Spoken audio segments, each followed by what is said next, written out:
I never thought my son's 6th birthday photos would lead to a police investigation. But here I am, sitting in our living room at 2 a.m., unable to sleep as I stare at the images spread across our coffee table, each one more disturbing than the last. It started as a small celebration. Just Tommy, my husband Mark, and me. Mark's job as a traveling consultant meant he missed most of Tommy's birthdays, but this year he'd managed to fly home for the weekend. We wanted to keep things simple. Cake, presents, and plenty of pictures to capture every moment.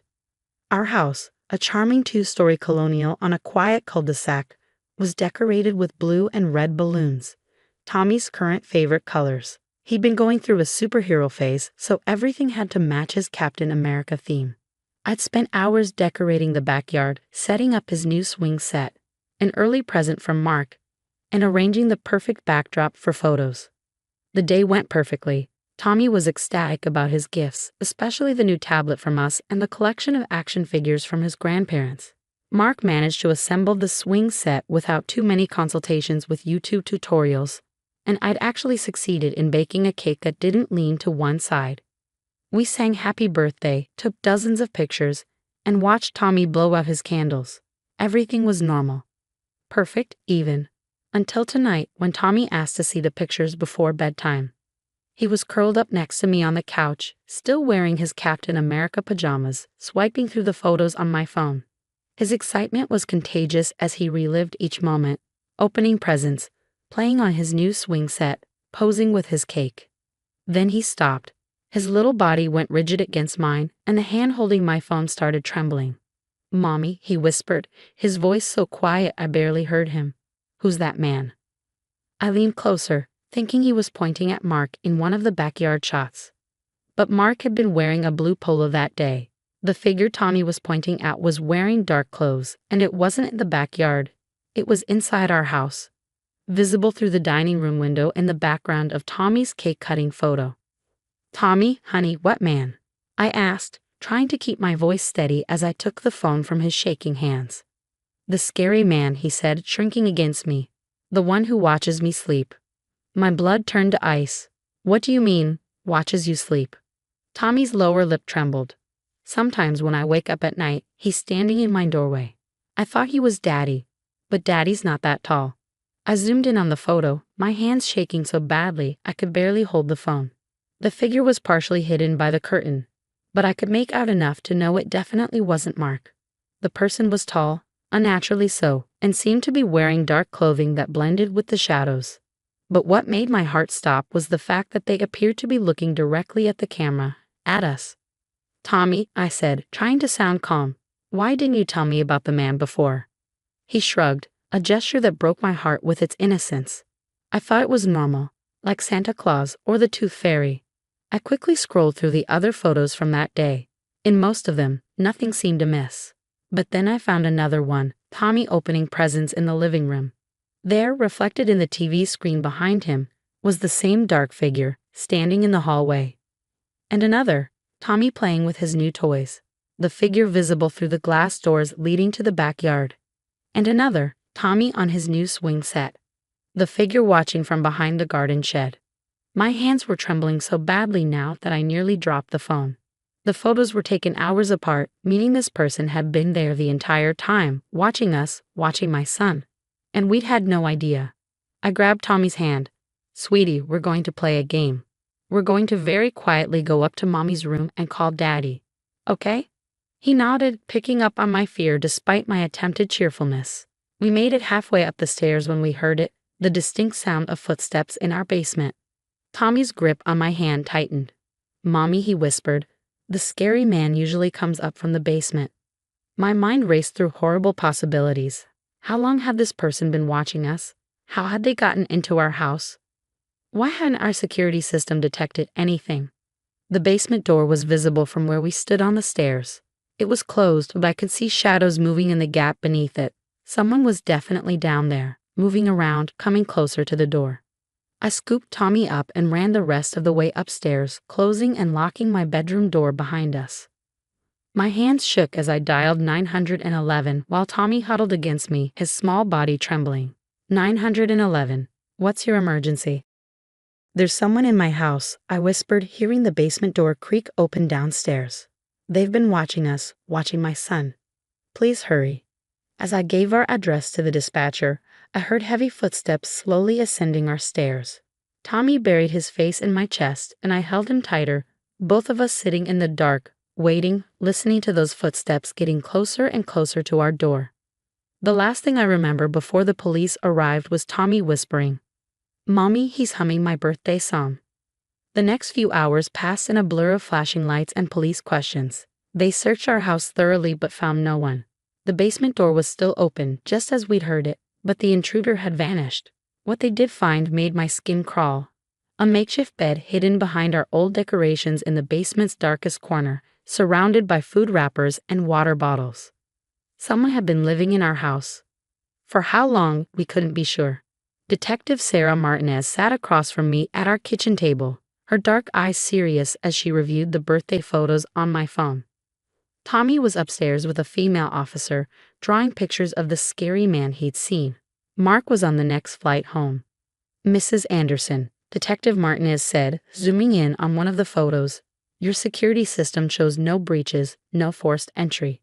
Has anyone besides your family had access to your house recently? Maintenance workers? Cleaners?" I shook my head, clutching my cold coffee. "No one except the real estate agent who showed us the house 6 months ago."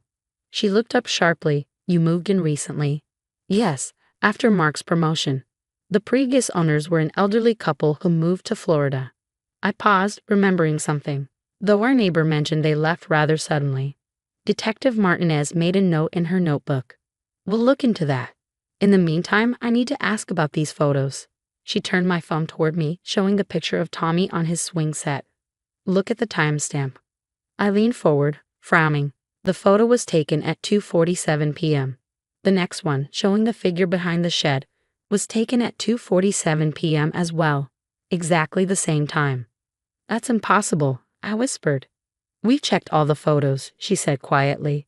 "Every time this figure appears, there's an identical photo taken at the exact same second without them. It's as if someone took another set of photos." I finished, feeling sick. She nodded grimly. "We found this in your basement."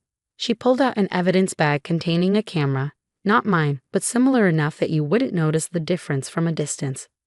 "Mrs. Anderson, we believe someone was mimicking your actions that day. Every time you took a photo, they took one too. They wanted to show you they were there watching." A sob caught in my throat. "But why? Why would someone do this?" Before she could answer, her radio crackled. "Detective, you need to see this. Second floor, master bedroom." We rushed upstairs. 2 officers stood in my bedroom, one holding the UV light over my wall. In fluorescent blue, barely visible to the naked eye, were hundreds of tiny handprints. "They're child-sized," one officer said quietly. Detective Martinez turned to me.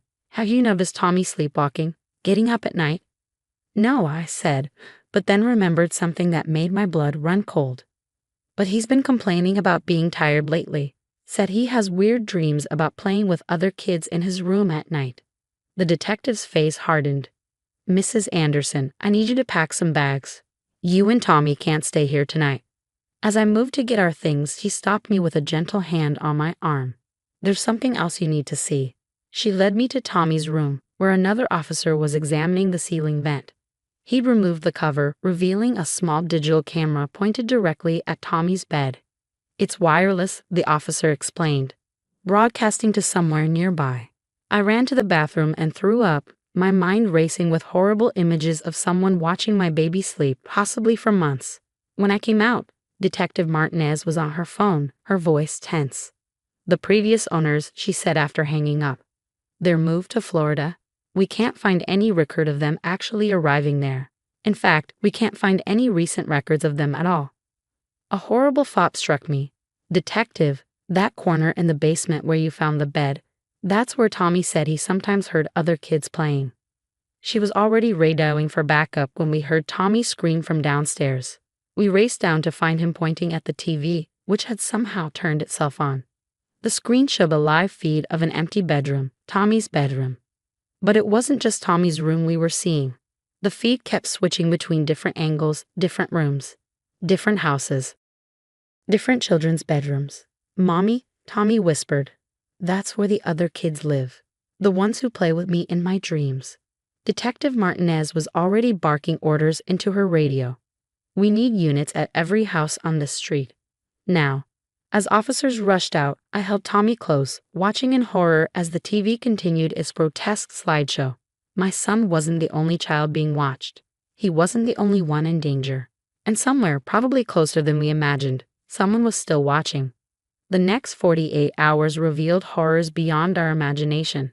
Police raids on every house in our cul-de-sac uncovered hidden cameras in 7 different homes, all with children under 10.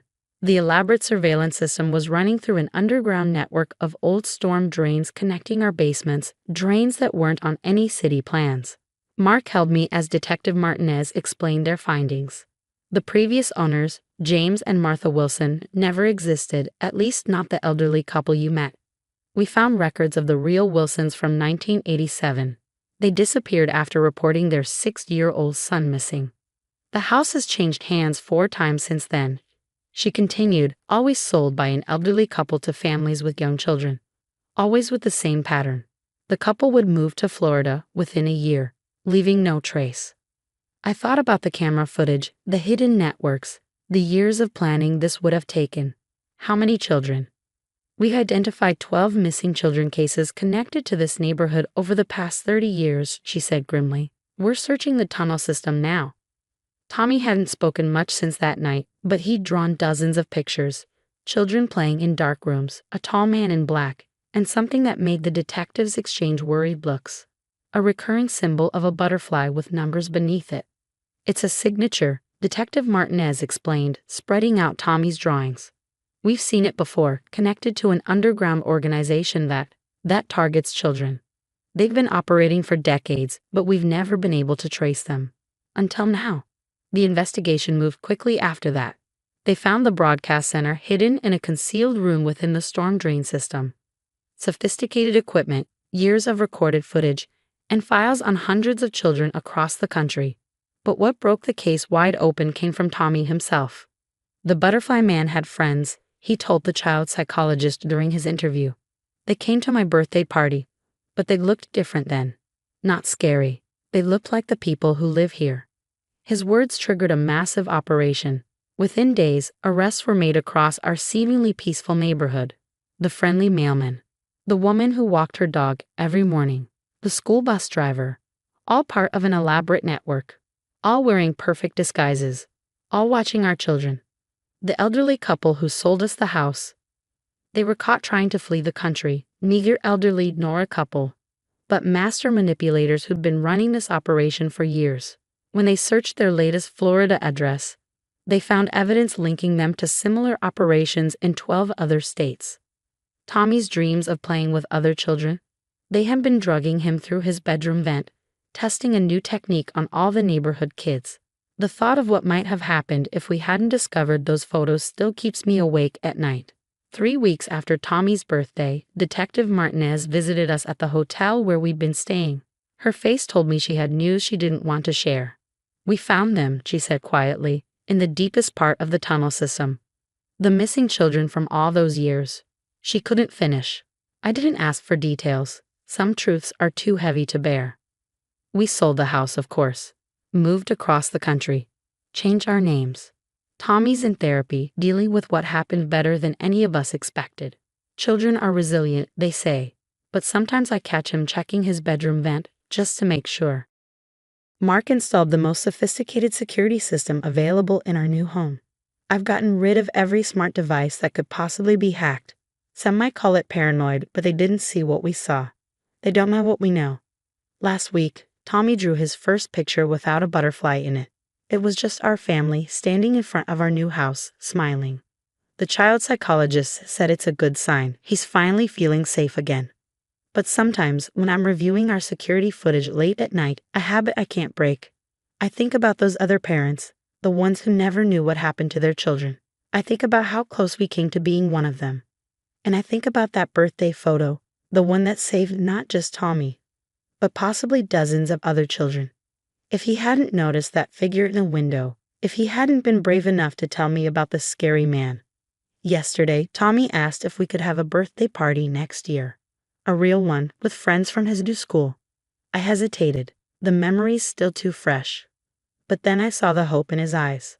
Of course we can, sweetheart, I said. But this time Mommy's going to take all the pictures herself. He hugged me tight and whispered, "Don't worry, Mommy. The butterfly man can't find us here. I checked all the vents myself." As I held him, I realized that while our story had a happier ending than most, it would never truly be over. The organization was still out there, despite the arrests. Children were still disappearing. But now people know what to look for. Police departments across the country are checking real estate patterns, investigating suspicious elderly couples, examining storm drain systems. And every night, I say a quiet thank you to whatever made Tommy look twice at that birthday photo. Sometimes the monsters hiding in the background of our perfect pictures are real. Sometimes they're wearing our neighbors' faces. And sometimes it takes a child's eyes to see the truth adults have been missing all along.